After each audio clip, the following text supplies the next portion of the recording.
Assalamualaikum warahmatullahi wabarakatuh.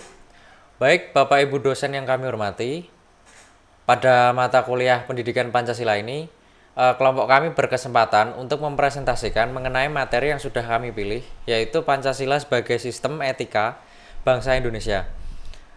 Untuk anggota kelompok sendiri, perkenalkan dengan saya sendiri, Yohanes Dimas Pratama dengan NIM A11 2021 13254. Perkenalkan, saya Sangaji Ramdhani Arya Wirayuda, NIM A11 2021 13542. Dan perkenalkan saya Kenly dari A11 2021 13795. Baik, kita akan mulai presentasinya dengan memasuki latar belakang. Oke, yang pertama adalah latar belakang, yaitu nilai-nilai yang terkandung dalam Pancasila merupakan satu kesatuan antara untaian sila dengan sila yang lain. Setiap sila mengandung makna dan nilai tersendiri. Salah satu fungsi dari Pancasila adalah sistem etika, di mana etika itu sendiri merupakan gabungan dari 3 unsur, yaitu nilai, norma, dan moral. Ketiga unsur tersebut saling berhubungan satu sama lain. Etika tidaklah cukup didefinisikan sebagai digenerasi dari masalah keramahan dan kesantunan saja. Masih banyak lagi permasalahan yang berkaitan dengan etika. Cakupan etika sangatlah luas. Nilai-nilai yang terkandung dalam Pancasila seharusnya diaplikasikan ke dalam kehidupan berbangsa dan bernegara sebagai wujud etika sesungguhnya. Pancasila sebagai sistem etika adalah poin-poin yang terkandung di dalam Pancasila yang mencerminkan etika yang ada pada diri bangsa Indonesia. Berikutnya, pembentukan etika ini berdasarkan hati nurani dan tingkah laku. Tidak ada paksaan dalam hal ini. Pancasila memegang peran dalam perwujudan sebuah sistematika yang baik di negara ini. Namun kini pada kenyataannya, tingkah laku masyarakat Indonesia dalam prakteknya tidak lagi mewujudkan bagaimana bentuk Pancasila dan tidak lagi memperlihatkan nilai-nilai etika yang baik dan berdasarkan Pancasila itu sendiri.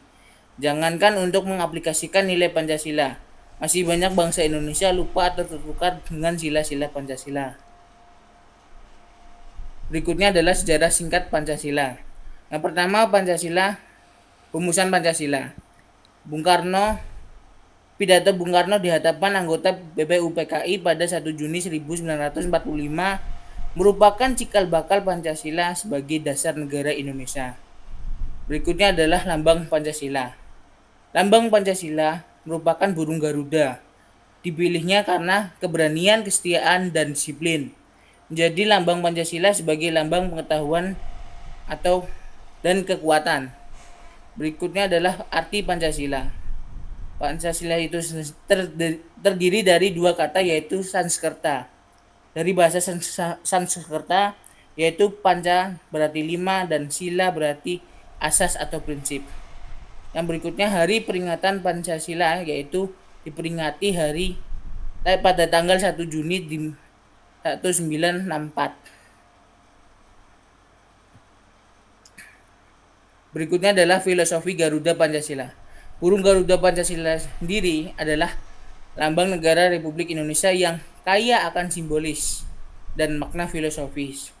Pada lambang Garuda Pancasila terdapat 3 komponen utama. Masing-masing komponen tersebut memiliki arti tersendiri. Yang pertama, burung Garuda itu sendiri, yaitu melambangkan kekuatan dan kekuasaan. Yang berikutnya ada perisai. Perisai itu melambangkan pertahanan Indonesia. Yang ketiga ada pita putih yang bertuliskan Bhinneka Tunggal Ika, yang berarti berbeda-beda tetapi tetap satu jua. Berikutnya makna lambang Garuda Pancasila. Lambang Garuda Pancasila dengan kepala Garuda yang menghadap ke kanan merupakan arti kebajikan, melambangkan kebaikan dan kebenaran. Pita putih Bhinneka Tunggal Ika menjadi kekuatan bangsa Indonesia yang mempunyai keanekaragaman suku, budaya, agama, dan sebagainya. Dengan sayapnya yang mengembang, hal ini menyirat bahwa Garuda siap menjunjung tinggi nama baik bangsa Indonesia. Arti warna Garuda Pancasila. Yang pertama ada warna merah. Warna merah dan putih merupakan warna bendera Indonesia. Kedua warna ini telah lama dikenal dengan mitologi kesusastraan dan kesejahteraan Nusantara. Berikutnya ada warna hitam. Memiliki arti warna keabadian, melambangkan siklus dan jalinan kehidupan umat manusia dari awal mula penciptaan hingga akhir kehidupan. Berikutnya warna hijau, memiliki makna kesuburan dan kemakmuran. Warna benda dan makhluk hidup yang ada di alam, menggambarkan semangat dan dinamika kehidupan di alam semesta. Yang terakhir ada warna kuning atau kuning kemasan yang mendominasikan warna lambang negara, menggambarkan keagungan bangsa atau keluhuran negara. Nilai-nilai dalam Pancasila. Yang pertama, ketuhanan yang Maha Esa. Prinsip ini menegaskan keyakinan pada satu Tuhan dan menjamin kebebasan beragama bagi seluruh rakyat Indonesia. Kedua, kemanusiaan yang adil dan beradab, yaitu menekankan pentingnya perlakuan yang adil dan manusia terhadap manusia sama manusia. Yang ketiga, persatuan Indonesia, yaitu menekankan pentingnya persatuan dan kesatuan bangsa di tengah keragaman suku, agama, ras, dan budaya. Yang berikutnya, kerakyatan yang dipimpin oleh hikmat kebijaksanaan dalam permusyawaratan dan perwakilan, yaitu mengedepankan demokrasi yang mengutamakan musyawarah untuk mencapai mufakat. Berikutnya adalah keadilan sosial bagi seluruh rakyat Indonesia, menekankan pentingnya keadilan dalam berbagai aspek kehidupan masyarakat termasuk ekonomi, sosial, dan budaya.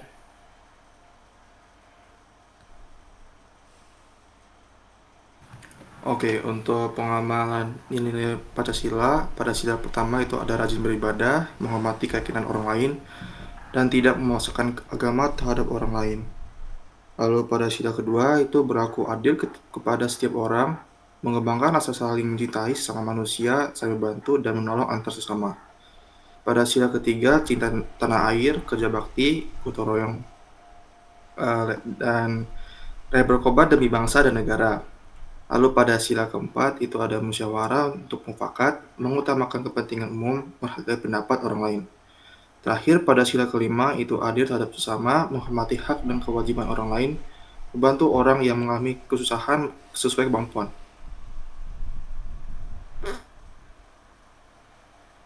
Lalu pengertian dari etika sendiri itu adalah etika dalam ilmu filsafat adalah cabang yang mempelajari tentang nilai-nilai moral dan prinsip-prinsip yang mengatur perilaku manusia.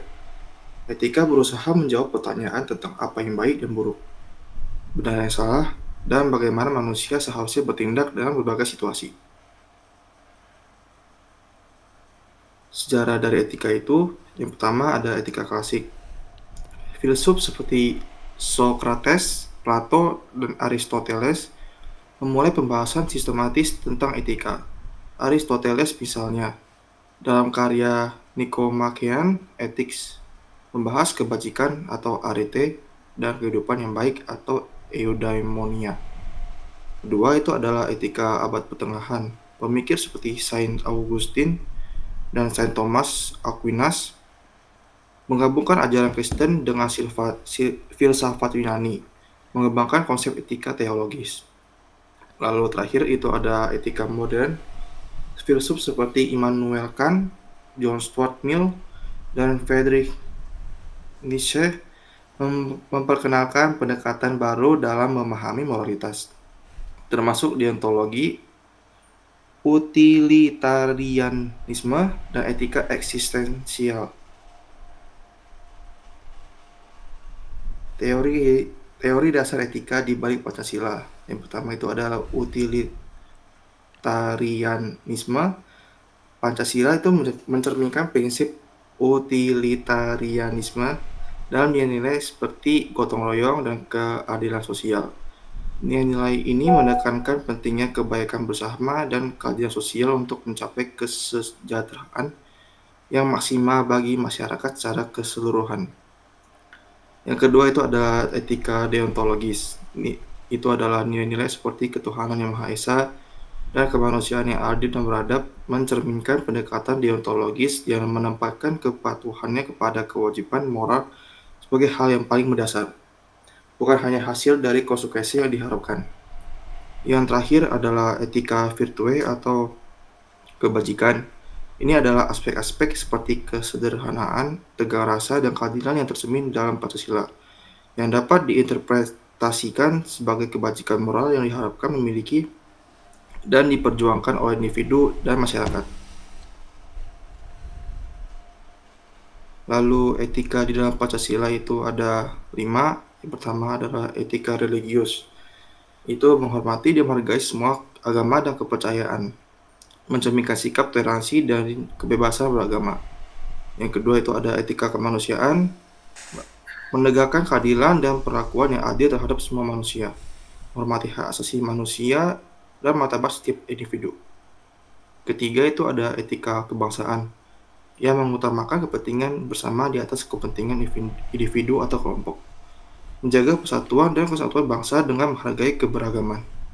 Yang keempat itu ada etika demokrasi, mengutamakan musyawarah dan mufakat dalam setiap pengambilan keputusan, menghormati pendapat orang lain, dan mementingkan kepentingan bersama. Yang terakhir ada etika sosial, yaitu menjamin keadilan sosial bagi seluruh rakyat Indonesia, menciptakan kesejahteraan yang merata tanpa diskriminasi.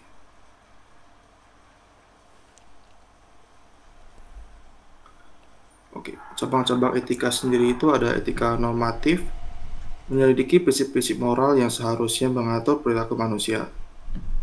Metaetika, memeriksa sifat dasar dari nilai moral dan pernyataan etis. Ini termasuk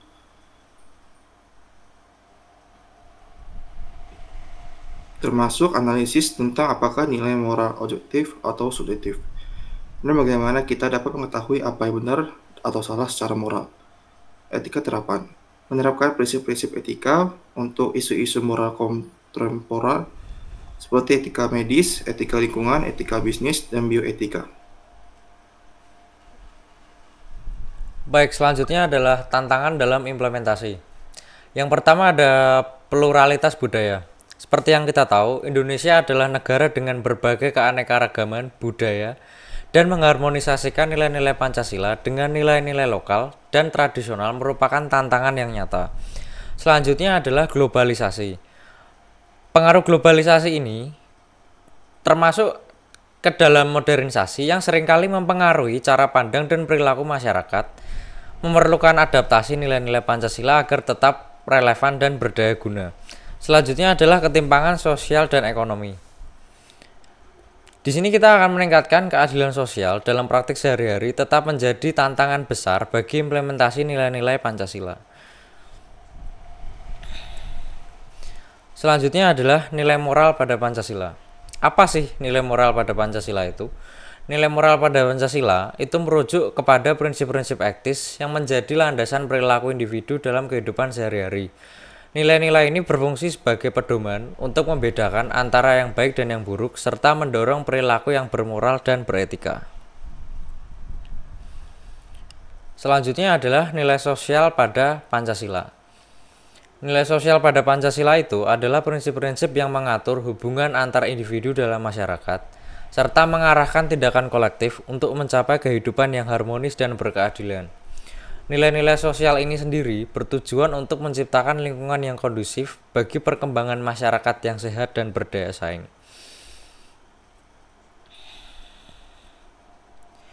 Di sini adalah implementasi bagaimana nilai-nilai Pancasila dalam konteks moral yang sudah saya jelaskan tadi. Untuk sila pertama yaitu ketuhanan yang Maha Esa. Untuk implementasinya sendiri yaitu menanamkan nilai-nilai spiritual dan etika yang bersumber dari keyakinan agama. Menghormati dan toleransi terhadap keyakinan agama lain menjadi dasar perilaku moral yang baik. Pada sila kedua yaitu kemanusiaan yang adil dan beradab. Di sini kita menghargai dan menghormati martabat setiap individu. Perlakuan yang adil dan manusiawi menjadi dasar moral yang menghindari diskriminasi dan ketidakadilan. Pada sila ketiga Persatuan Indonesia, yaitu menanamkan rasa cinta tanah air dan kebanggaan nasional, mengutamakan persatuan dan kesatuan di atas kepentingan pribadi atau kelompok. Pada sila keempat, yaitu kerakyatan yang dipimpin oleh hikmat kebijaksanaan dalam permusyawaratan perwakilan. Pada sila keempat ini, kita menanamkan nilai demokrasi dan partisipasi. Semua keputusan diambil harus berdasarkan musyawarah dan mufakat dengan hikmat kebijaksanaan. 5. Yaitu keadilan sosial bagi seluruh rakyat Indonesia. Pada sila ini, kita menanamkan nilai keadilan dan kesejahteraan bersama untuk menghindari perilaku yang merugikan orang lain dan mengutamakan kepentingan umum. Selanjutnya yaitu implementasi tentang nilai-nilai Pancasila dalam konteks sosial. Pada sila yang pertama yaitu kita membentuk masyarakat yang religius dan harmonis dan menghormati kebebasan beragama. Nilai ini tentu saja berguna untuk mendorong kerukunan antar umat beragama dan menghindari konflik-konflik yang berbasis agama. Selanjutnya adalah kemanusiaan yang adil dan beradab. Di sini kita berupaya untuk mendorong terciptanya masyarakat yang adil, beradab, dan peduli terhadap sesama. Nilai ini membantu kita untuk mendorong solidaritas sosial dan keadilan dalam berbagai aspek kehidupan. Pada selanjutnya sila yang ketiga, yaitu membentuk masyarakat yang bersatu dalam keberagaman. Dengan nilai ini, kita mendorong integrasi nasional dan mengurangi potensi konflik antar suku, agama, ras, dan golongan yang ada di Indonesia. Selanjutnya, sila keempat, yaitu kerakyatan yang dipimpin oleh hikmat kebijaksanaan dalam perwakilan. Implementasi di sini yaitu mendorong terciptanya masyarakat yang demokratis, terbuka, dan partisipatif. Dengan nilai ini mendorong kita untuk memberi pengambilan keputusan yang inklusif dan memperhatikan kepentingan bersama. Selanjutnya adalah keadilan sosial bagi seluruh rakyat Indonesia. Tentu saja kita akan mendorong terciptanya masyarakat yang sejahtera, adil, dan merata. Karena nilai ini mendorong pemerataan sumber daya dan kesempatan bagi seluruh rakyat. Oke, semua materi sudah kami jelaskan. Selanjutnya saya akan menjelaskan kesimpulan dari materi-materi yang sudah kami paparkan. Jadi untuk kesimpulannya sendiri, Pancasila sebagai sistem etika bangsa Indonesia berperan sebagai pondasi moral dan pedoman sosial untuk mengarahkan perilaku individu dan kelompok dalam kehidupan berbangsa dan bernegara.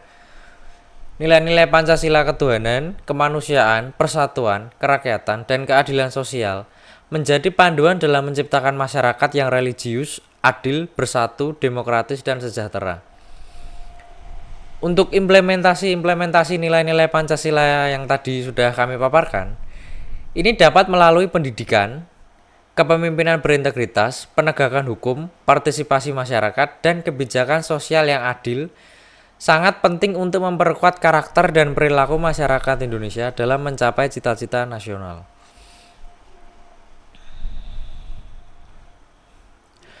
Oke, baik. Segitu saja yang dapat kami paparkan pada materi presentasi hari ini. Jika ada kesalahan kata, kami mohon maaf sebesar-besarnya. Terima kasih.